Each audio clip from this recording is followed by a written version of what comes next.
भारत और ऑस्ट्रेलिया के बीच में रायपुर में हो है चौथा T20 मैच ला देखे बर छत्तीसगढ़ क्रिकेट संघ के अध्यक्ष राज्यपाल विश्वभूषण हरिश्चंद्र लदीन हवे न्योता।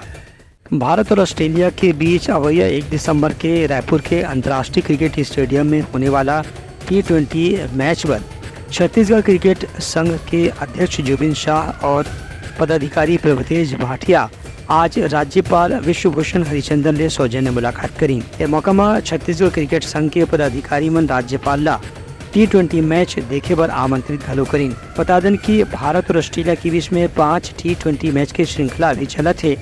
इनमें से 3 मैच हो चुके हैं। चौथा मैच 1 दिसंबर के रायपुर के शहीद वीर नारायण सिंह अंतर्राष्ट्रीय स्टेडियम में होने वाला है।